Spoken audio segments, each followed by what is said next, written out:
menyusun presentasi, silahkan di-share.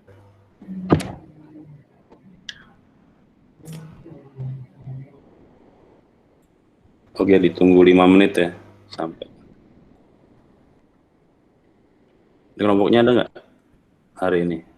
Ada Bang. Bang. Ada Bang. Ayo deh, silahkan.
Bentar ya Bang, ada masalah teknis bentar.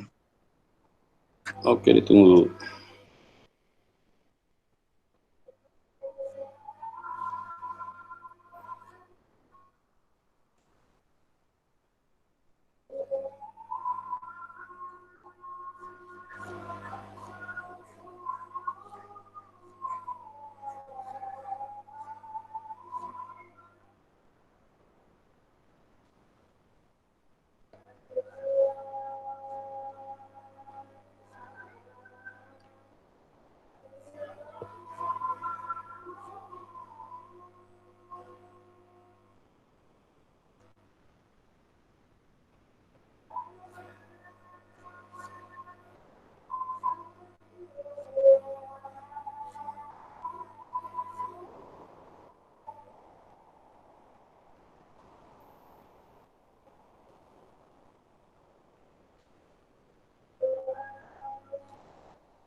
Oke, Bang. Ya, silakan. Assalamualaikum warahmatullahi wabarakatuh. Waalaikumsalam warahmatullahi wabarakatuh. Kami dari kelompok 1 Seni Sastra akan mempresentasikan tentang presentasi kami mengenai seni sastra. Next. Kelompok kami ada saya Muhammad Ibrahim Afarizi dan ada Fendi Ananda Fatma Octavian, ada Christian Lukman, ada Aldi Rahansyah Nasution. Next. Pengertian dan definisi atau definisi sastra. Apa sih sastra? Berdasarkan KBBI, seni sastra yaitu suatu tulisan atau cerita yang berasal dari ungkapan perasaan manusia yang mempunyai nilai kehidupan. Next. Dan menurut Ahmad Badrun, kesastraan adalah kegiatan seni yang mempergunakan bahasa dan simbol-simbol lain sebagai alat untuk menciptakan sesuatu yang bersifat imajinatif. Next. Dan berdasarkan buku Seni Apresiasi Sastra karangan Eko Sasih, seni sastra merupakan budaya yang mengutamakan keindahan dan mediumnya berupa bahasa. Oke. Next. Dalam seni sastra terdapat yang namanya tipologi. Dan tipologi terbagi menjadi beberapa tipe, yaitu yang pertama, next, Mas. Yang pertama lisan, disampaikan melalui media berbicara atau dibacakan oleh penyairnya. Next. Yang kedua ada tulisan, disampaikan melalui tulisan tangan atau ketik tergantung pada zamannya, yang tujuannya untuk bercerita dengan merayakan kompleksitas dalam kehidupan sehari-hari. Kedua hal tersebut diwujudkan dalam kata-kata dengan mediumnya adalah bahasa.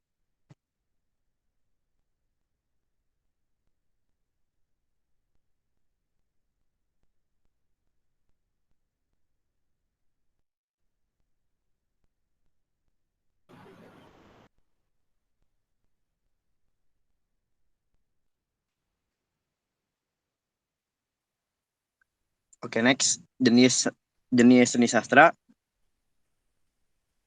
ada prosa, karya sastra yang disusun dalam bentuk cerita ataupun narasi.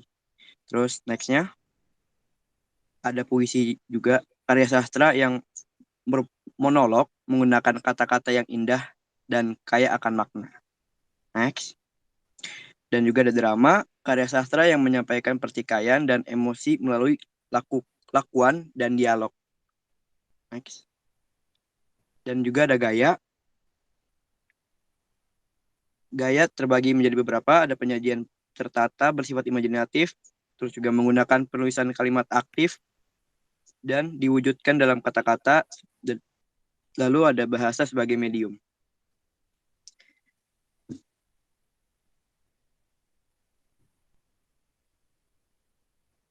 Dan ada pendekatan sebagai dasar sendiri, dasarnya adalah sastra, karena dari sastra kita bisa menyampaikan pesan melalui bahasa yang digunakan. Lalu ada fungsi seni sastra. Dalam fungsi seni sastra nih ada bagian sosiologis. Fungsinya untuk mengembangkan pola pikir masyarakat terhadap bahasa dan penggunaan bahasanya. Lalu sosiologis berfungsi untuk sebagai media hiburan bagi masyarakat. Yang ketiga ada memberikan batasan pada hal yang patut untuk dicontoh sama yang nggak perlu kita contoh juga. Lalu psikologis fungsinya sebagai media untuk memperluas wawasan, memperoleh pengetahuan tentang kehidupan, sama untuk penguasaan emosi. Lalu fungsi seni sastra berkaitan dengan seni lain. Ada fungsinya sebagai untuk pertunjukan film yang berpengaruh pada gaya bahasa pada dialog yang ditulis pada skenario atau teater film. Lalu yang kedua, fungsinya untuk menghasilkan karya berupa karangan novel maupun cerpen yang dikembangkan menjadi pentas teater atau sebuah film. Lalu pada seni musik, seni teater juga berpengaruh terhadap musik dalam penulisan lirik lagu oleh penulis atau pengarangnya. Oke, ini buku referensi yang kita gunakan, yaitu ada Kosasih yang dirilis pada tahun 2008 bukunya, yang diproduksi sama Apresiasi Sastra Indonesia. Lalu ada Sulfahur pada tahun 97 yang diproduksi oleh Teori Sastra. Oke, sekian, terima kasih. Maaf ada bila salah kata.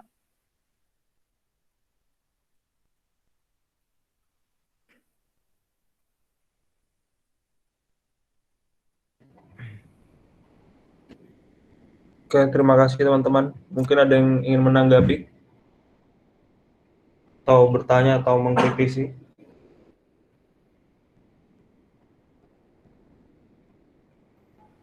Oke, silahkan kalau ada yang mau bertanya.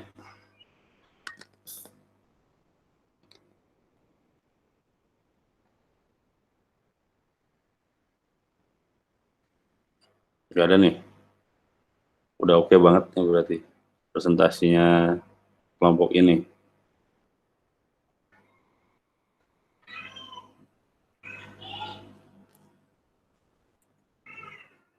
Mas ingin bertanya. Ya, silahkan. Siapa namanya? Saya Javier Timothy, Bang. Oh, Javier, ya. Oke. Kan kalau seni sastra tuh itu kan selalu berkembang dari zaman dulu, bentuknya berubah terus. Kira-kira apakah ke depan nanti apakah ada kemungkinan berubah juga, maksudnya bentuknya berubah apa menjadi lebih kompleks lagi, apa lebih mudah untuk dimengerti lagi dengan bahasa yang lebih simpel mungkin? Seperti itu pertanyaan saya, Bang. Oke, Terima silakan kasih. langsung mau dijawab.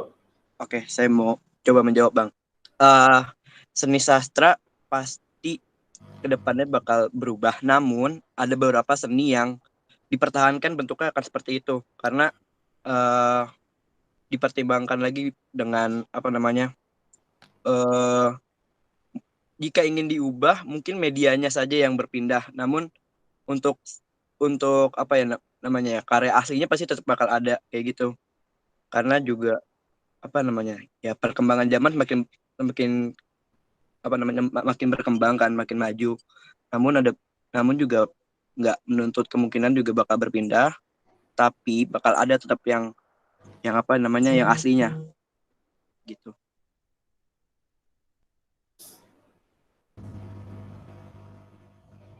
Mungkin teman-teman ada yang mau nambahin? Oke, yang lain? Silakan. Banyak nih, soalnya masih. Bang, saya mau nanya, Bang. Ya, silakan. Siapa nih? Novel. Ya, silakan. Ini di era modern sekarang itu kenapa kok seni sastra itu masih tetap signifikan gitu? Kenapa orang masih butuh seni sastra itu? Apa namanya kan? Namanya juga era globalisasi, lebih mudah gitu dapat informasi. Terus kenapa kok apa namanya seni sastra ini masih tetap diperlukan gitu? Itu sih, Bang. Oke, silakan.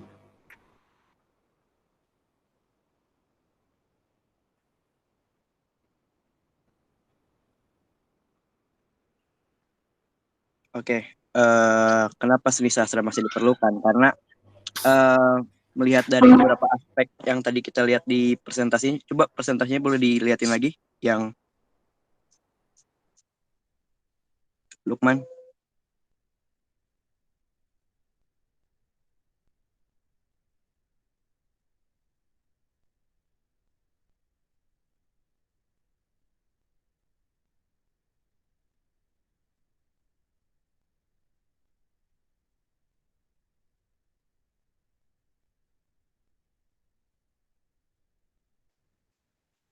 Yang ini.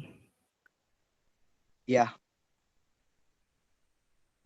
yang apa namanya, yang apalagi yang ini, yang di film, yang film.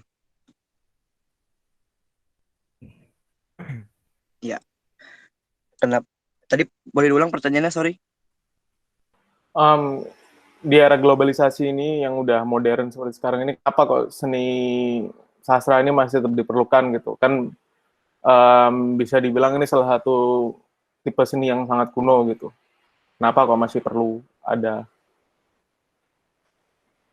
Oke, coba saya mau jawab kenapa masih diperlukan pada saat ini, karena banyak yang bisa kita pelajari dari sastra-sastra terdahulu yang dapat kita jadikan sebagai atau dikembangkan lagi di apa ya, di beda tafsiran, sorry. Dapat kita ambil beberapa untuk dijadikan sebagai apa namanya ya, sebagai penambah atau pelengkap isi dari sesuatu yang sedang kita kerjakan, karena ada banyak banget yang bisa kita dapetin dari sastra-sastra terdahulu gitu. Bang, saya mau bantu buat jawab pertanyaannya Nova, boleh? Boleh. Silakan. Menurut saya kenapa sastra masih dibutuhkan di zaman sekarang, karena pada dasarnya kan seni sastra itu adalah cara berbahasa ya Bang ya. Nah, kalau menurut saya kita sebagai manusia mau sampai kapanpun juga pasti kita butuh yang namanya berbahasa kan Bang. Nah, menurut saya kenapa sampai sekarang walaupun sastra udah bisa dibilang seni kuno, karena menurut saya kita sebagai manusia masih butuh apa yang namanya kayak bahasa gitu Bang. Mau sampai kapanpun kita juga pasti harus tetap belajar cara berbahasa yang baik dan benar. Makasih Bang.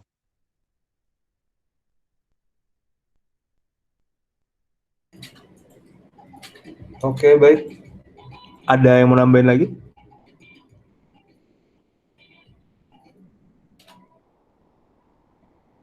Kalau enggak mungkin dari Bang Kusdon ada yang mau ditambahkan, Bang?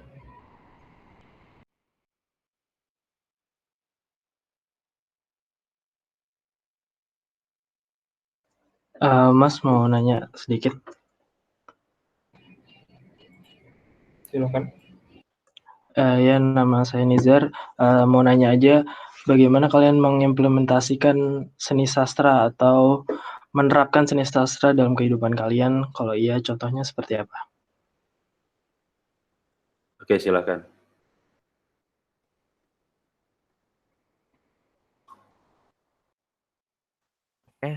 Saya Christian Lukman ingin mencoba menjawab. Contoh dari seni sastra itu bisa dibilang kayak yang tadi kan, kayak buat lagu tuh kita kan butuh buat liriknya ya. Nah, di dalam lirik itu kita buatnya pakai seni sastra gitu. Nah, terus juga contoh lainnya, buat film kan butuh naskah dan dialog gitu-gitu. Nah, itu kita juga pakai fungsi dari seni sastra itu. Gitu deh menurut saya. Maaf kalau salah. Oke,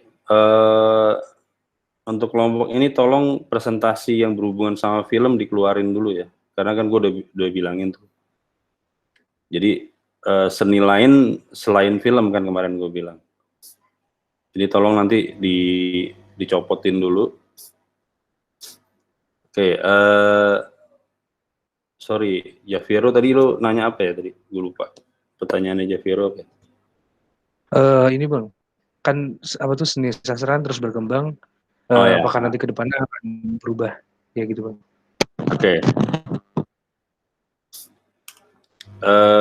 Tadi sebenarnya dari Aldi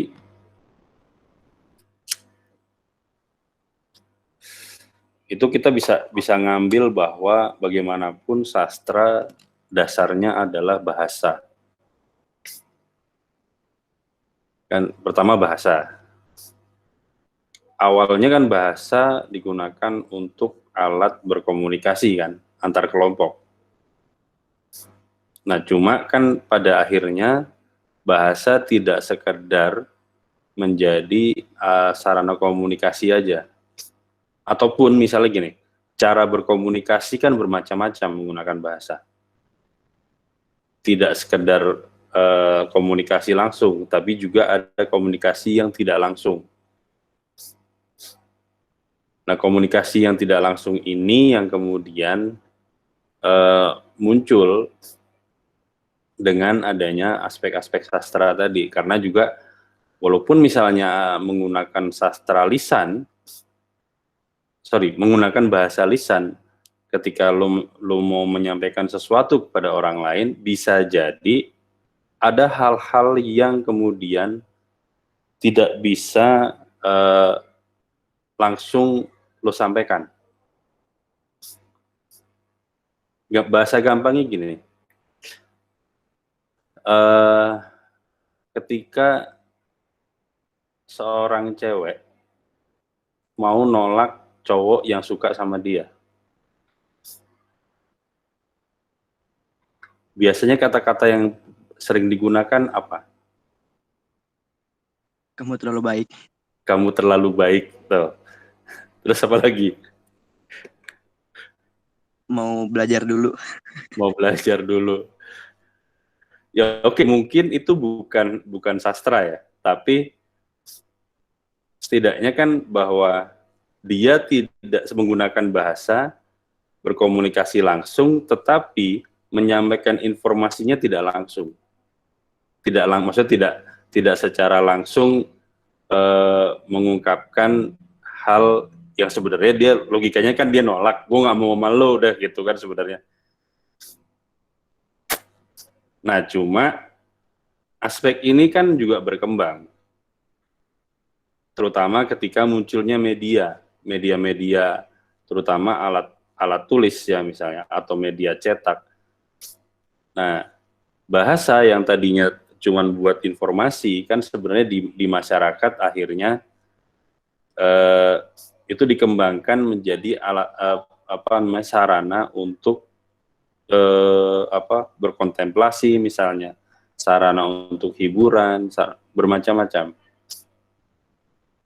Ya ini contoh aja, gue dulu pernah baca dari kata pengantarnya, kalau nggak salah kata pengantarnya siapa gue lupa ya.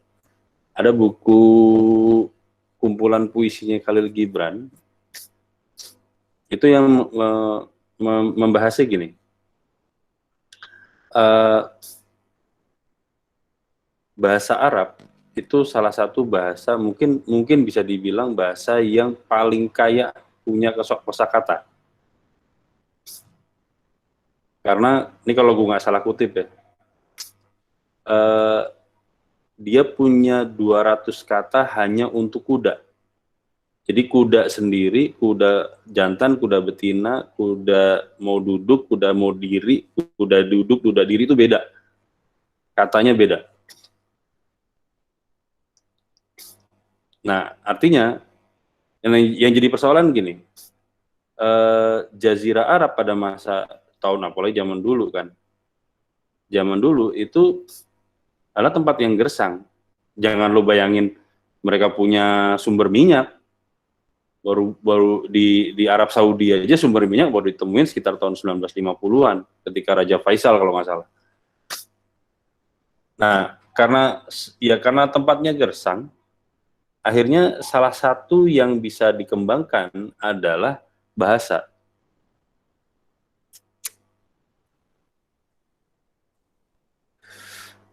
Nah, juga yang kemudian salah satu yang berkembang adalah syair. Gitu.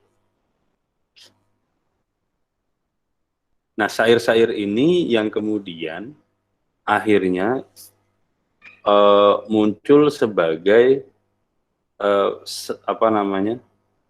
sarana untuk mereka berbagi rasa, berkomunikasi, bermacam-macam sampai untuk hiburan. Ya bahkan salah satunya gini, kenapa kok misalnya Al-Quran itu sifatnya sastrawi, bahasanya sastrawi gitu, sangat tinggi sangat tinggi nilai sastranya. Karena yang dilawan sama Nabi Muhammad pada masa itu penyair-penyair yang luar biasa. Mereka bisa melantunkan syair itu tanpa harus nulis, udah di kepalanya. Jadi bayangin tuh kosa kalimat, bait untuk puisi itu syair itu mereka ngomong aja tinggal ngomong, lancar gitu. Jadi kan luar biasa banget gitu. Dan itu bukan satu dua, banyak orang gitu.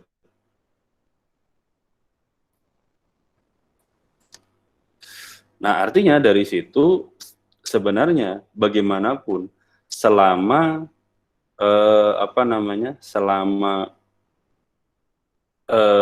manusia itu ada, maka bahasa ini pasti akan dikembangkan. Bahasanya aja berkembang. Ya apalagi aspek yang mengikutinya yaitu sastra. Pasti juga berkembang. Nah, ini mungkin gua akan kasih lihat tadi sebenarnya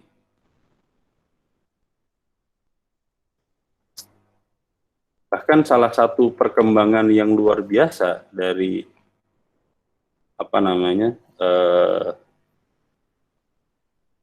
dari perkembangan sastra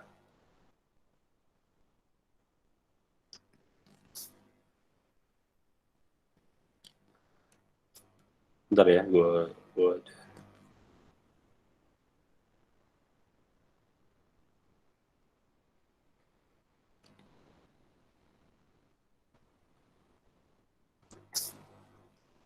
Yaitu ketika misalnya kalau di Indonesia, ini di Indonesia aja. Di Indonesia itu misalnya gue tadi di kelas sebelumnya gue ngasih lihat itu judulnya O Amuk Kapak karyanya Sutarji Kolsumbahri.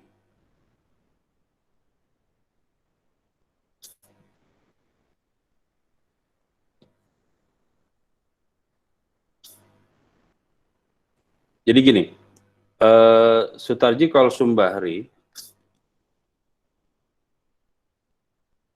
itu membuat satu statement, membuat satu apa ya istilahnya, credo gitu ya, atau ya bisa dibilang statement lah, statement politis dari sastra. Dia bilang selama ini berhubungannya sama bahasa. Selama ini kata itu dipenjara oleh makna. Harusnya kata itu bebas dari maknanya. Kata ya kata, makna makna gitu. Nah, sehingga sampai Mas Sutarji itu bikin puisi jadi kayak gini. Jadi jangan dikira ini ngawur gitu, enggak. Tragedi Winka dan Sika. Tulisannya cuma kawin, kawin, kawin, kawin, kawin, kawin, kawin, Winka, Winka, Sika, Sika, Sika, Sika gitu. Bawah tuh lo lihat. Ini puisi. Semoga kelihatan ya. Kelihatan nggak? Kelihatan, Mas. Kelihatan, Bang. Kelihatan Bang. Masuk. Masuk ya. Nah, itu salah satu. Kita bisa lihat. Nah, yang ini. Tulisannya cuman Q. Coba gue gedein. Coba kelihatan nggak? Masih jelas Bang? Oke. Itu cuma Q, tanda tanya, tanda seru, tanda seru, tanda seru, A, live, terus itu lam, L, A, L, la, lam, tanda seru, I, itu.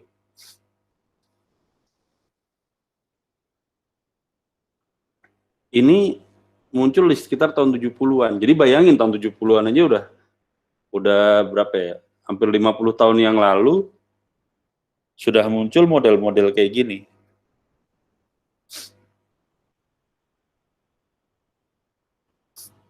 Ini yang di dalam puisi, yang di cerpen misalnya, cerpen itu misalnya Mas Danarto, saya tadi coba nyari nggak ketemu.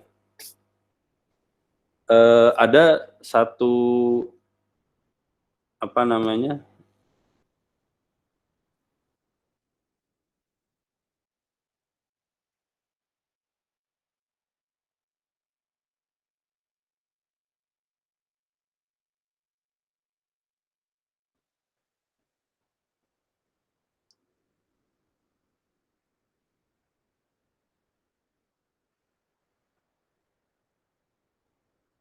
Nah, ini ada kumpulan cerpen ini karyanya Mas Danarto, judulnya Ada Ma'rifat.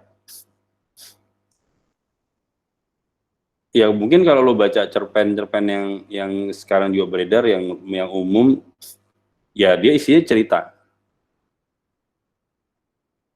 macam-macam ceritanya gitu. Nah cuma Mas Danarto tidak semua isi cerpen ini hanya cerita.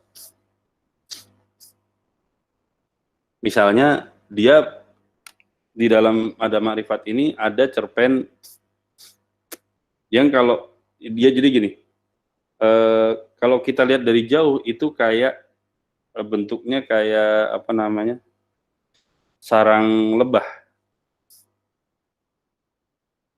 sarang tawon atau sarang lebah gitu, sarang lebah lah ya, yang cenderung bulat gitu ya. Nah, sarang lebah ini dibentuk dari tulisan kata, cuman satu kata, maksudnya satu kata aja tapi disusun sedemikian rupa sehingga menyerupai sarang lebah. kalau nggak salah judulnya Ngung. Ya tulisan di situ cuman ngung itu doang udah. Jadi cerpen itu cuma satu halaman, kalau nggak salah bahwa itu satu halaman, ya udah cuma ngung doang.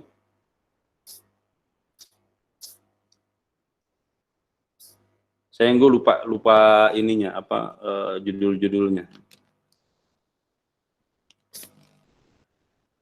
Ya misalnya ada juga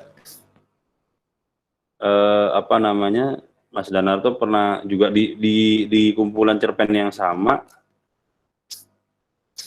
itu dia misalnya menulis, ya katakanlah misalnya ada 6 halaman lah gitu ya.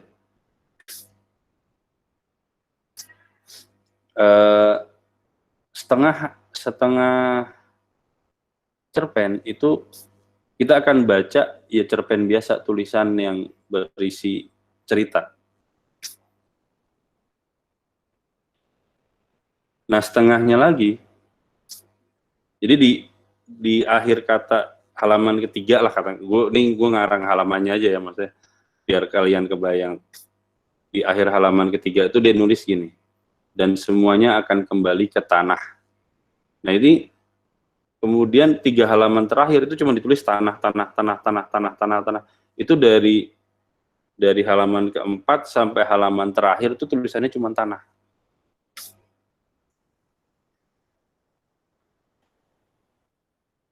Itu perkembangan-perkembangan yang ekstrim ya, misalnya yang cukup ekstrim yang ditawarkan. Apalagi kalau lo ngomongin perkembangan dari aspek-aspek gaya yang dibawa. Kayak misalnya kecenderungan sastra-sastra dalam bentuk prosa, ya misalnya roman gitu ya, novel, roman gitu, itu kecenderungannya banyak yang memasuki atau pendekatannya adalah pendekatan realisme. Realisme biasanya kan dihubungkan dengan pendekatan itu sangat berhubungan dengan kehidupan seseorang atau kehidupan masyarakat sehari-hari. Itu realisme. Konsep nyonteknya, istilahnya konsep pendekatannya kan pendekatan mimetik tadi atau mimesis gitu ya, mencontek dari apa yang terlihat selama ini oleh si pengarangnya.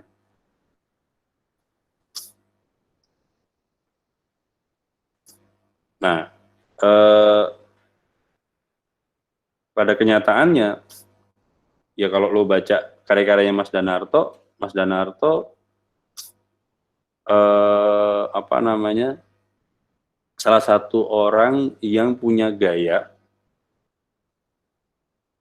yang gaya ini sebenarnya banyak berkembang di Amerika Latin.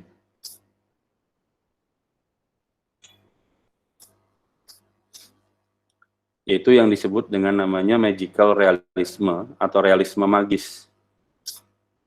Jadi realisme magis ini misalnya, dia biasanya cerpen ini akan berbentuk hal-hal yang sebenarnya realisme aja. Seperti kehidupan kita sehari-hari. Tapi tiba-tiba ada sisipan hal-hal yang mungkin tidak kita bisa percaya bahwa itu bisa terjadi, tetapi kalau kita pakai nalar itu bisa jadi kita nggak nyampe nalar kita. Misalnya contoh realisme magis yang gue tuh sempat baca cerpennya Mas Danarto, judulnya Berhala, terus kumpulan cerpennya. Nah cuman gue judulnya gue lupa. Jadi misalnya ada satu cerita di mana seseorang ini difitnah dan kemudian dia dihakimi oleh masyarakat dan akhirnya dia dipaksa untuk dikubur hidup-hidup.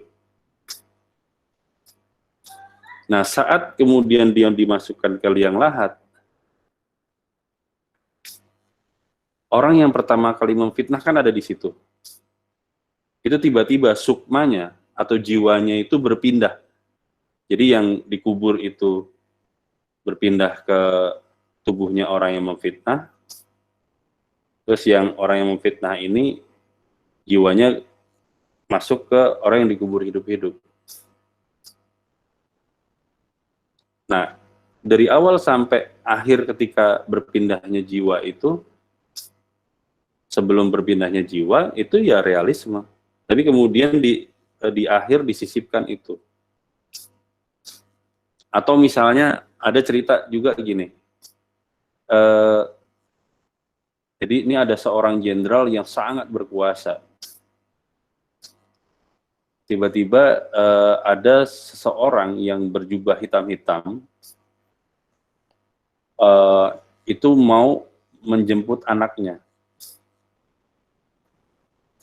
Terus akhirnya dia dengan sekuat tenaga, dengan harta kekayaannya, anak itu selalu dibawa lari. Tapi orang itu selalu bisa mendekati tempat dan selalu bisa menemukan tempat di mana dia menyembunyikan anaknya. Terus menerus sampai akhirnya dia balik ke rumah, orang itu juga datang, ditembak berapa kali sama pengawalnya, orang itu tetap jalan mendekati. Ternyata orang ini adalah malaikat maut. Sampai akhirnya si jenderalnya ini merasa bahwa dia udah nggak sanggup lagi untuk mempertahankan anaknya. Artinya itu udah bukan kuasanya dia gitu. Nah ini kan contoh-contoh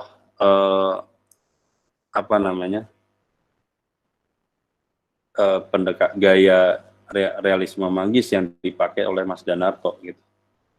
Kalau lo coba baca realisme magisnya Amerika Latin, ya berbeda lagi. Maksudnya rasanya beda lagi. Gitu. Jadi tuh perkembangan sebenarnya sangat banyak, dan memang akan selalu berkembang. Ya istilah ciklit dan tinlit aja itu kan perkembangan dari sastra. Mungkin nggak banyak orang akan mengakui itu sastra ya, tapi bagaimanapun suka nggak suka, yaitu perkembangan sastra gitu. Misalnya kayak di puisi,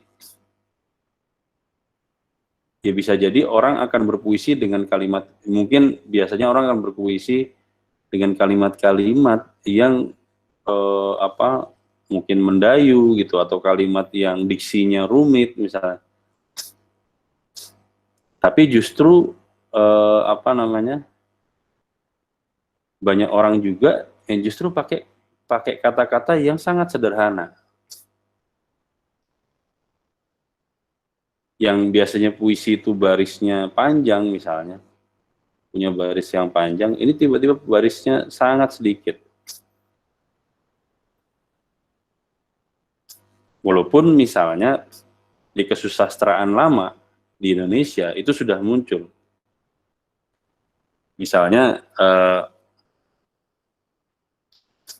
ada satu bentuk puisi yang disebut Carmina, itu cuma 2 baris. Atau puisi dalam bentuk puisi dalam bentuk sastra lama Jepang, saya ingat ada namanya haiku, itu cuma 3 baris. Nah ini sebenarnya kan halal itu menjadi perkembangan. Artinya bahwa di sastra lama aja ada perkembangan, apalagi zaman sekarang. Bahkan orang-orang seperti, bentar gue agak lupa nama. Oh ada seorang penyair Indonesia namanya Linus Agi Suryadi, itu pernah membuat satu bentuk yang pencampuran antara puisi dan prosa, makanya disebutnya puisi prose poem kalau dalam bahasa Inggris, atau puisi prosa kalau di dalam bahasa Indonesia. Judulnya Pengakuan Pariem. Itu kan juga perkembangan sebenarnya. Bagaimana puisi dan prosa coba digabungkan. Jadi bentuknya kayak puisi, wujud kalau kita lihat wujud tulisannya itu kayak tulisan puisi, tapi isinya tuh kayak orang kayak prosa aja, kayak tulisan yang ngalir aja gitu.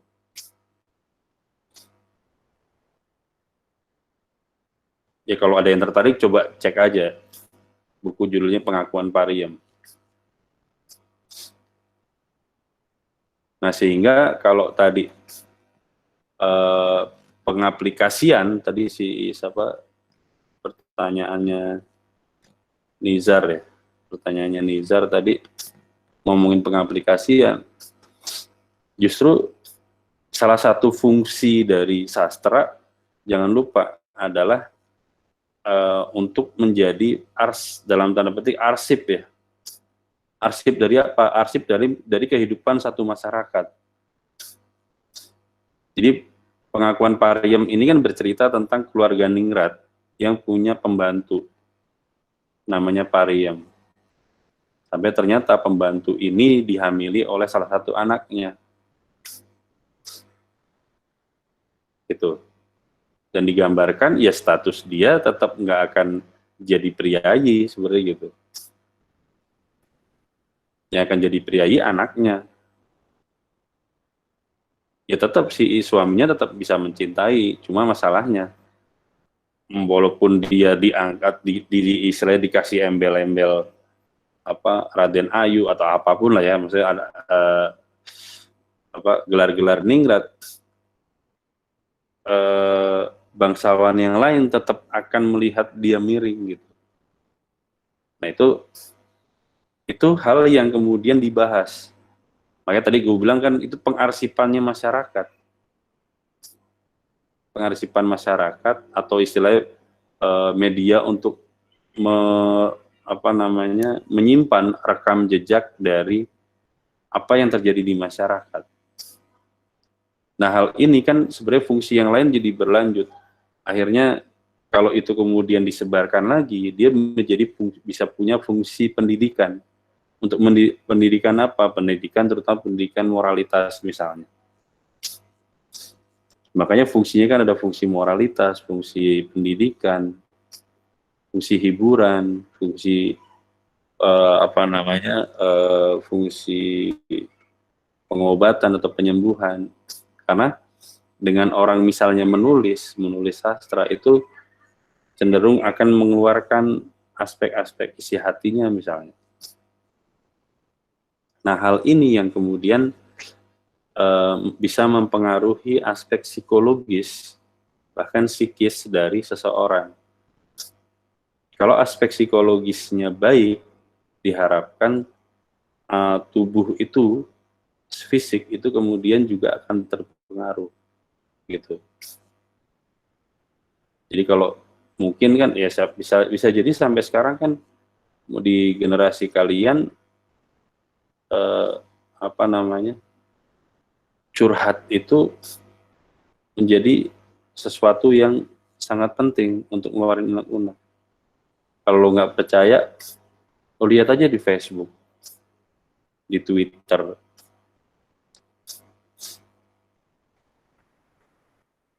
Ya istilahnya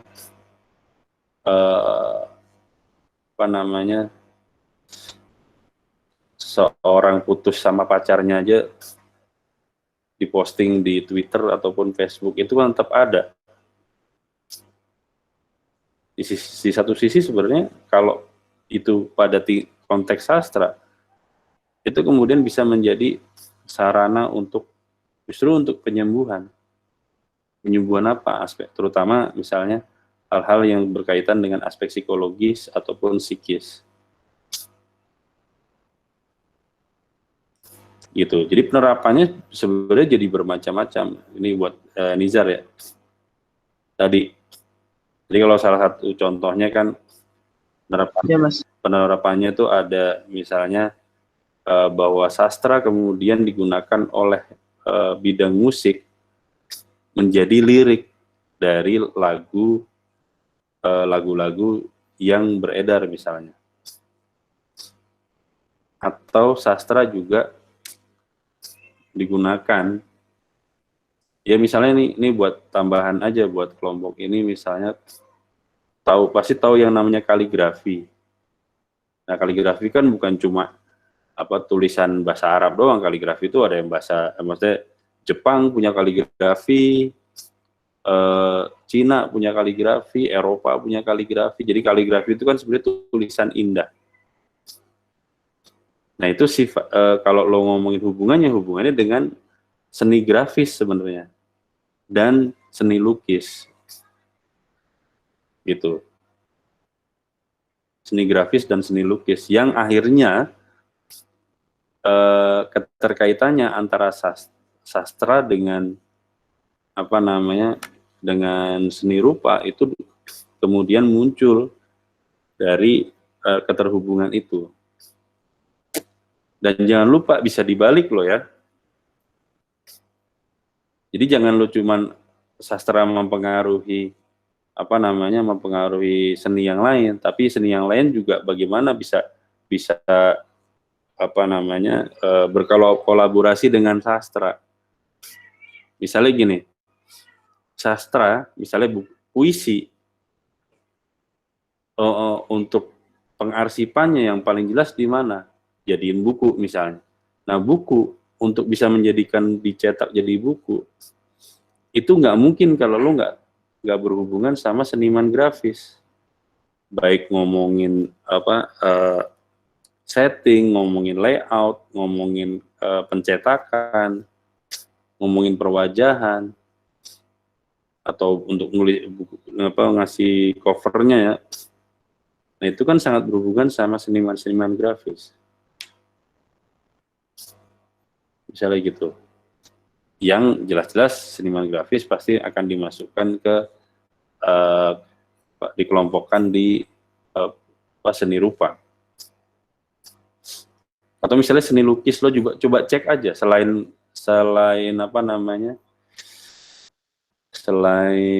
kaligrafi tadi, ada juga misalnya seniman-seniman lukis yang kemudian selain ada lukisan di situ, dia juga menambahkan puisi. Ada tuh, gue pernah lihat beberapa, cuman gue nggak hafal orangnya. Lo boleh cek, boleh nanti coba ditambahkan untuk memperkaya presentasi lo ya. Gitu. Jadi hubungannya bisa ke sana. Jadi selain musik, selain masuk ke teater, tari, nah seni rupa juga bisa muncul. Gitu.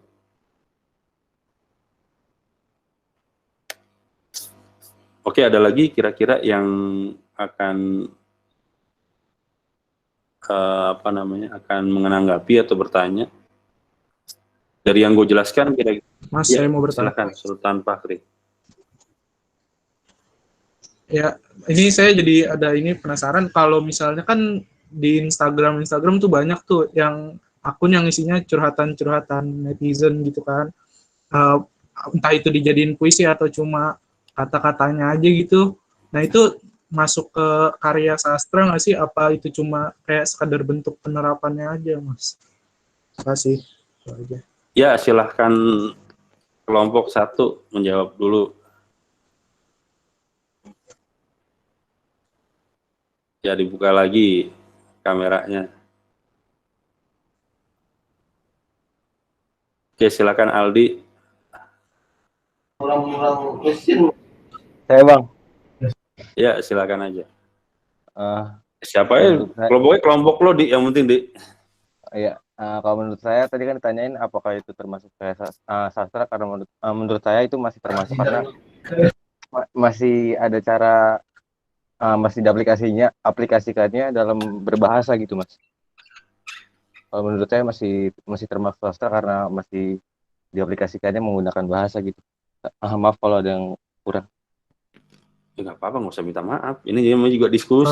Walaupun kayak misalnya harus astagfirullahaladzim. Walaupun ini misalnya bahasanya nggak selalu indah. Mohon maaf sebelumnya. Kenapa? Kamera saya Lo mohon maaf mulu kayak baju-bajuri.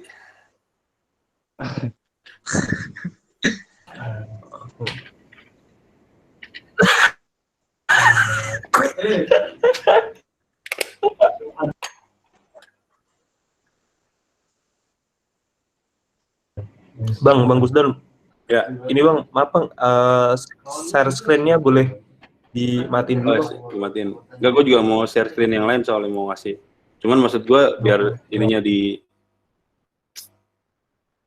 dijawab dulu. Ngomongin unsur soal itu nanti.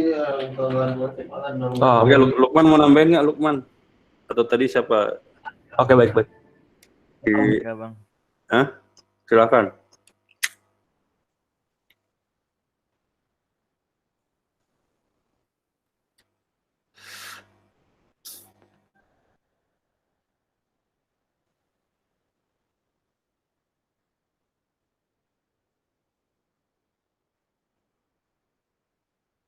Oke, ada yang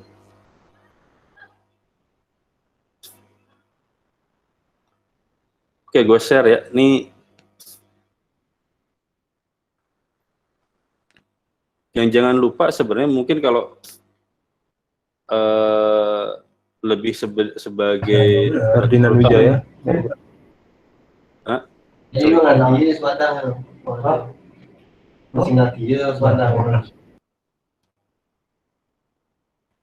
Halo, kenapa? Namot. Oke, jangan lupa ini sebenarnya. Jadi, ini buat tambahan di kelompok ini juga ya, bahwa sastra itu punya unsur.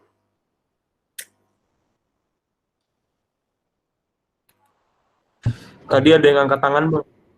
Ya, siapa tuh? Siapa yang angkat tangan? Bentar.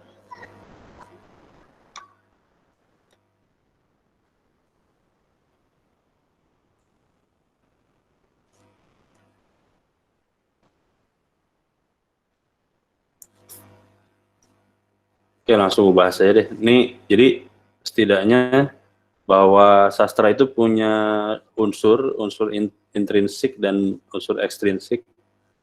Jadi unsur intrinsik itu setidaknya kalau lo mau jadi lo menganggap bahwa itu adalah karya sastra, yang pertama adalah tema, sesuatu yang menjadi pokok masalah atau pikiran dari pengarang yang ditampilkan dalam karangan. Terus amanat, kesan dan pesan yang dapat memberikan tambahan masukan pengetahuan, pendidikan. Ini kan ngomongin fungsi amanat ini.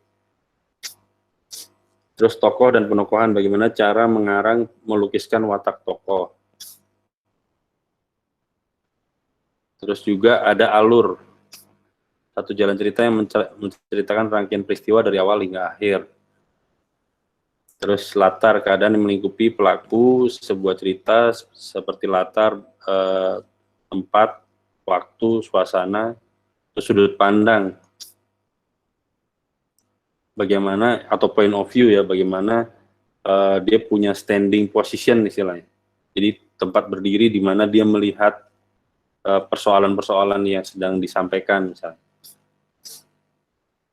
Nah, ada unsur ekstrinsiknya ini, latar belakang si penciptaannya, keadaan masyarakat, pandangan hidup pengarang, latar belakang pengarang itu jadi sangat berpengaruh.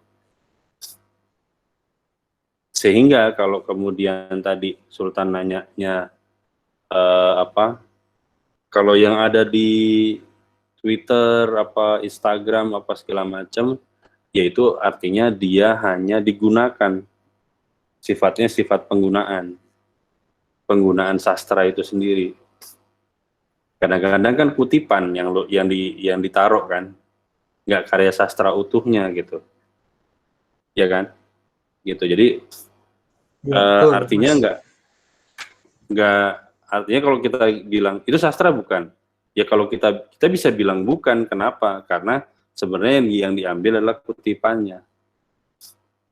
Tetapi kalau misalnya memang konteksnya misalnya model kayak puisinya Bang Sitor Situmorang, sangat mungkin ditaruh di Instagram. Kenapa? Ada satu puisinya Bang Sitor, judulnya Malam Lebaran. Nah, isi puisinya cuman bulan di atas kuburan. Udah, cuman itu aja. judulnya Malam Lebaran, Bulan di Atas Kuburan. Bisa nggak itu sastra itu? Itu karya sastra. Karya sastra itu puisi. Coba lu tulis di Instagram atau Twitter, bisa nggak? Bisa. Lu tulis Facebook malah bisa. Gitu. Kalau di Facebook malah mungkin malah bisa satu karya sastra utuh, misalnya cerpen pun bisa masuk ya. Kemudian kayak atau misalnya bahkan yang sebenarnya media-media itu sangat mungkin untuk menjadi media media pengarsipan dari sebuah sastra, bisa aja. Tapi ya pasti ada batasannya. Sehingga untuk membedakan mana yang sastra dan mana yang hanya kutipan dari sastra, kalau kutipan dari sastra ya bukan sastra itu sendiri kan artinya. Ya artinya bahwa kalau makanya tadi aspek kayak punya Bang Sitor Situmorang, ya pastinya sangat mungkin jadi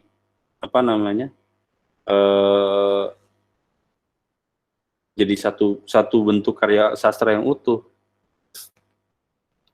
Atau misalnya kayak tadi yang Oamu Kapaknya Bang Tarji, misalnya lo screenshot, kemudian lo upload di Instagram, ya itu tetap jadi satu karya utuh. Orang bisa baca kok. Yang Q tadi ya, yang puisi Q tadi, orang tetap bisa baca. Mungkin kalau yang udah kayak gue yang udah matanya plus ya mungkin harus ditarik lah tuh ya kalau di Instagram, di scratch gitu, di stretch supaya lebih kelihatan. Ya itu kan bukan persoalannya karena itu kan ada fasilitasnya, tapi setidaknya bahwa itu tetap jadi karya sastra yang utuh ketika lo perlakukan seperti itu.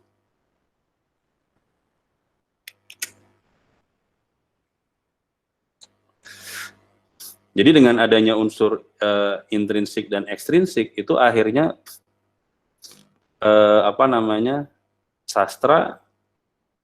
sebuah seni itu akhirnya sangat mungkin untuk bisa dibedakan mana yang mana karya seni yang utuh dan mana yang tidak, yang hanya diambil untuk kepentingan-kepentingan tertentu.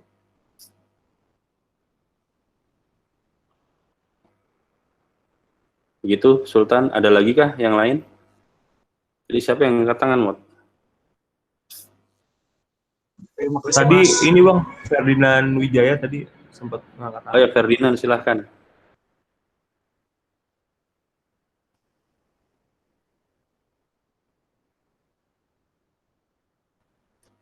Mana orangnya?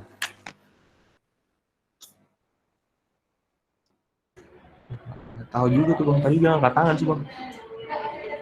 Ya udah yang lain aja kalau yang ada yang mau bertanya mungkin. Yang lain kalau ada yang mau tanya atau mau nanggepin atau apapun lah, kita sifatnya diskusi di sini. Bukan gue juga atau Bang Muhammad yang paling tahu, enggak.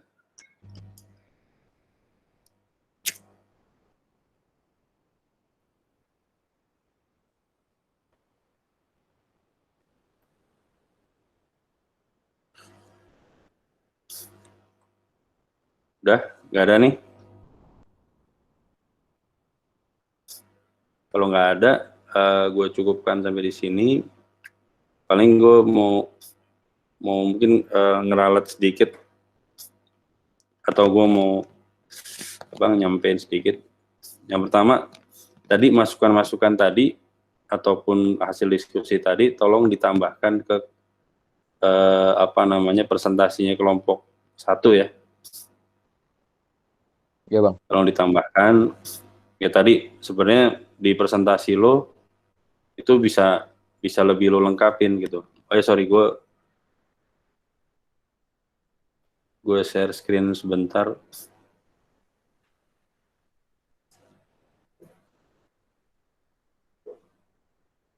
Nah artinya kalau bisa, ini contoh aja ya, nanti ini contoh yang buat yang lain, terutama sebenarnya di yang mirip kayak gini nih, seni rupa.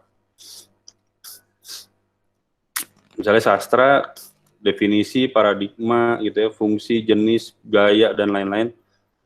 Mungkin kalau gaya ini lo bisa langsung di puisi, prosa atau langsung dramanya gitu. Jadi di sastra lo ngebahas yang lebih umum, kayak tadi tuh unsur sastranya ada intrinsik, ekstrinsik misalnya, fungsi-fungsi sastra. Bisa jadi ada begitu lo masuk, ini fungsi secara umum dulu sastra ya. Begitu lo masuk ke puisi, bisa jadi puisi punya fungsi yang lebih spesifik lagi gitu misalnya. Lo tinggal tambahin. Jadi nggak perlu lo ulang, kalaupun lo ulang lo tinggal sebut doang, nggak perlu dijelasin, tapi tinggal lo tambahin misalnya. Jadi setidaknya kalaupun kebagi ini jadi jelas kan, ada tiga bentuk sastra, yaitu puisi, prosa, drama. Oke, puisi definisinya apa, paradigmanya apa, terus fungsinya, fungsi puisi, jenis-jenis puisi kayak gimana. Nah itu kan tadi belum kesebut banyak tuh, belum tertulis juga, pasti belum banyak tertulis gitu ya.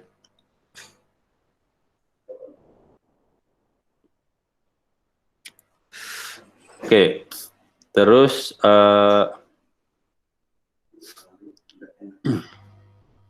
yang presentasinya yang diperbaiki, gue tunggu minggu depan. Berarti tanggal berapa tadi? Tanggal 9. Minggu depannya lagi, tanggal 16, gue tunggu makalahnya.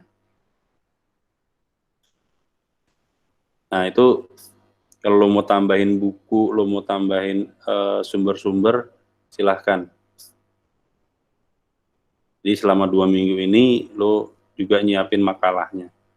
Makalah dari, apa namanya, dari presentasi lo ini gitu ya. Dan jangan sekedar mindahin dari presentasi, mindahin ke makalah doang, jadiin makalah gitu. Tapi lo coba lebih detilin, lo elaborasi supaya lebih jelas. So, ini bukan cuma buat gua gitu, karena ini kan nanti semua yang lo kirim nanti ke gua sama Bang Momot, nanti silahkan lo minta emailnya Bang Momot, itu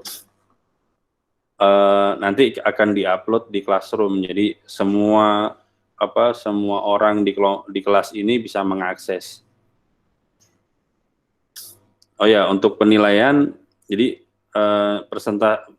material presentasi lo ini nanti akan jadi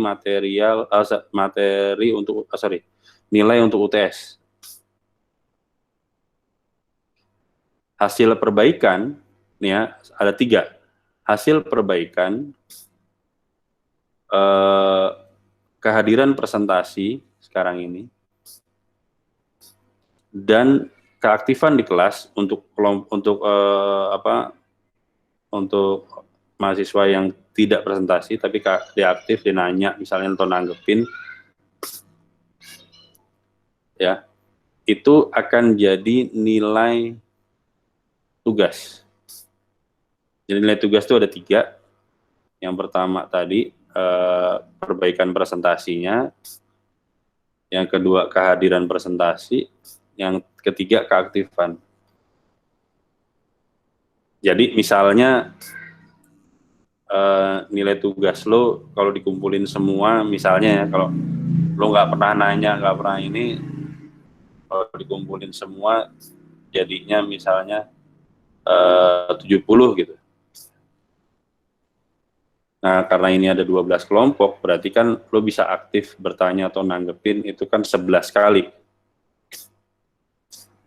Misalkan lo 11 kali lo aktif, lo nanya, tapi nanya juga nanya yang kayak tadi ya, yang logis, yang memang berhubungan gitu.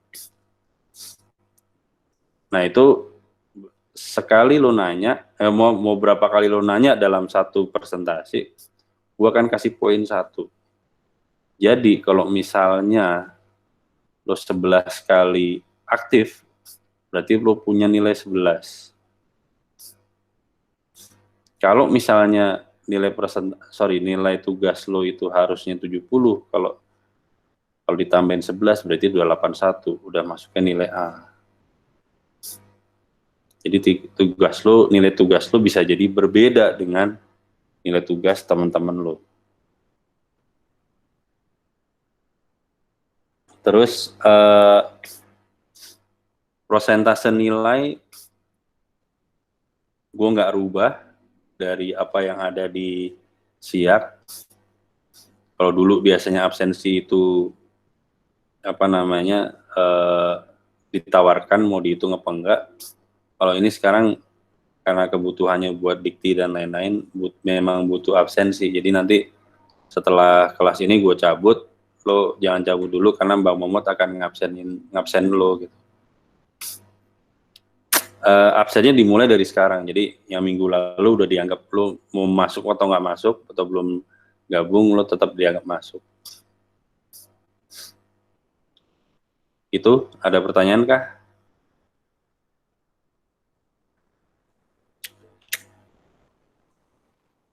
Bang, untuk yang tadi yang presentasi untuk kelompok yang lain berarti 2 minggu setelahnya langsung buat untuk makalah ya Bang? Iya, tapi minggu depannya kan perbaikan presentasinya dulu. Jadi ini sifatnya nanti per kelompok jadi lebih mundur ya.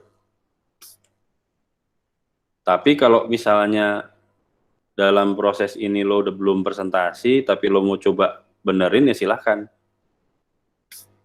Tapi kalau untuk nilai UTS itu gue cuman akan gue ambil tetap dari presentasi yang kalian kumpulkan hari ini terakhir kan. Ya, nilai UTS gue dari situ. Pokoknya kalian tenang aja selama kalian absen jalan, presentasi ikut, bahkan misalnya kalian nggak aktif diem aja gitu, nilai nggak mungkin sampai C. Makalah lo ngumpulin, nilai nggak mungkin sampai C. Ya tahun lalu karena 2 tahun lalu di angkatan 2018 itu ada satu kelompok nggak presentasi, ya sudah nilai presentasinya gugur. Waktu itu malah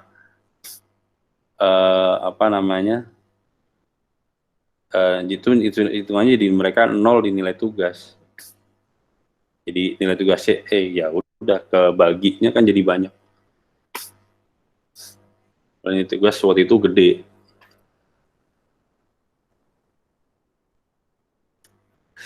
Gitu. Jadi sifatnya nanti lebih mundur. Jadi misalnya kalau yang presentasi minggu depan berarti 2 minggu dari sekarang itu ngumpulin perbaikan presentasi, 3 minggu dari sekarang ngumpulin makalah. Gitu aja terus. Oke, jelas ya? Ada yang belum jelas? Jelas, Mas. Jelas ya? Oke, setelah ini kalian jangan keluar dulu, mau di absen sama Bang Momot. Mungkin kalau misalnya lo mau tanya, kemarin kan ada email gue juga, mungkin tanya emailnya Bang Momot untuk ngumpulin presentasi. Jadi istilahnya gue tidak ada gue nggak berharap nanti ada yang komplain, Mas kok nilai gue belum keluar padahal lo nggak ngumpulin presentasi, lo ngerasa udah ngirim gitu-gitulah. Makanya kan semua jalur gue buka kan. Lo mau ngirim di Classroom gue sediain, mau ngirim email silahkan gitu. Itu ya, gitu aja ya.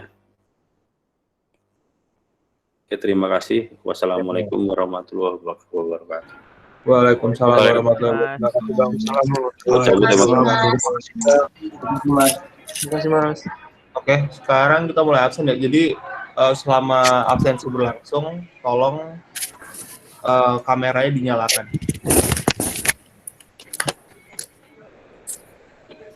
Aldiriansyah Nasution. Saya Bang.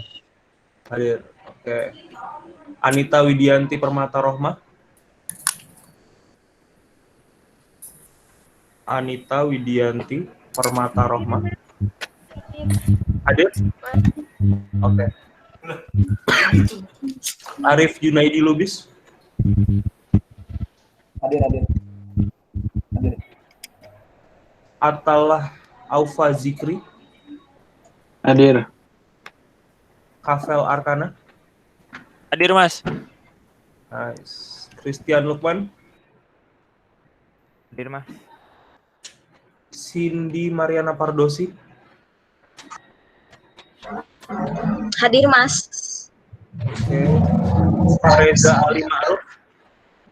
Hadir, Mas. Faras Indra Lubis. Hadir, Mas. Ferdinand Wijaya. Hadir, Mas. Hadir. Oke. Gilbert Mudi Aldefrid. Hadir, Mas. Firdaus Nizar Firdiawan. Firdaus Nizar.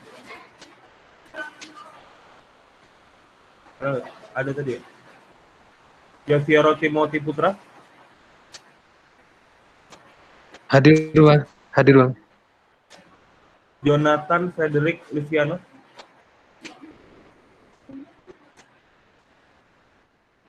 Jonathan Frederick Luciano.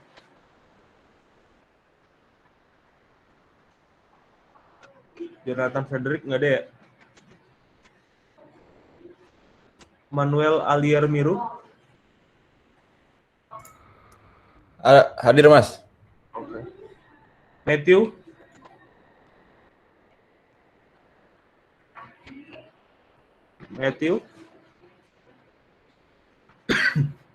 Matthew Kevin Wijaya. Nggak ada ya. Muhammad Ilham Syah Pomalinggo.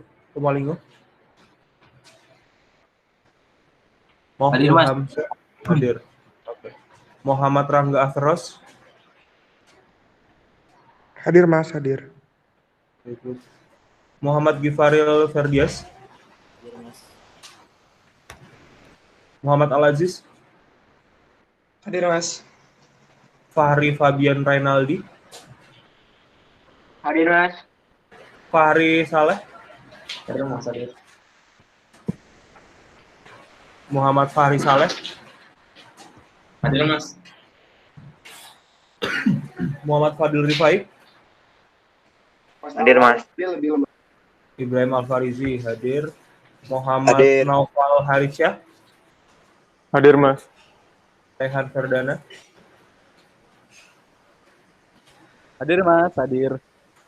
Muhammad Rifki. Hadir, Mas. Nanda Putri Denisa. Hadir, Mas. Noval Amar.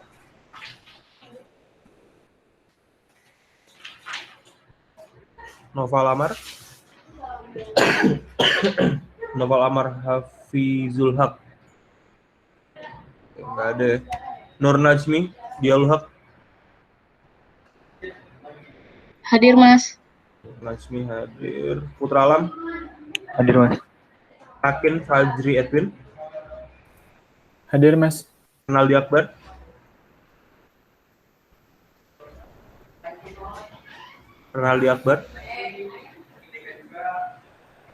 Nggak ada ya. Rohendi.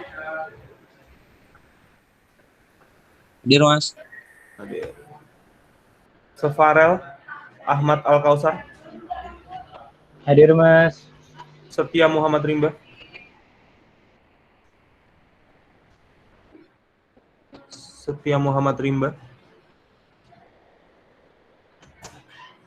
Nggak ada ya Setia Muhammad Rimba. Sri Arawinda. Kirana Rustandi. Arawinda. Sri Arwinda nggak ada ya. Sultan Fahri Ramadhani. Hadir, Bang. Teresia Mediana Vela Ratna Dewi.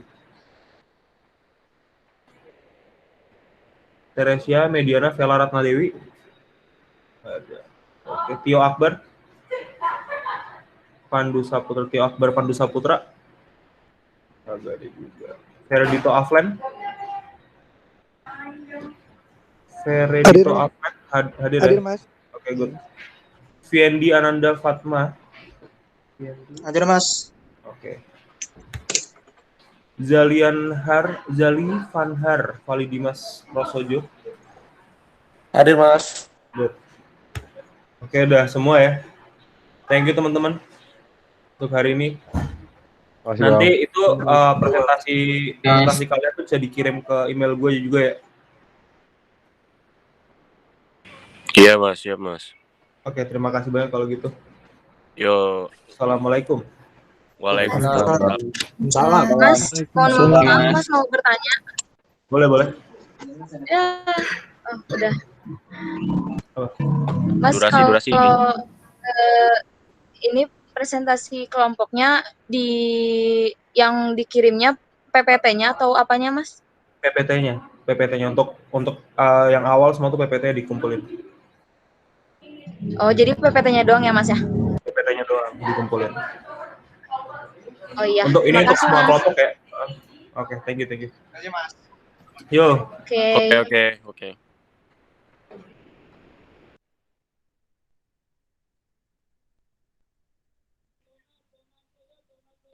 Cabut. Makan.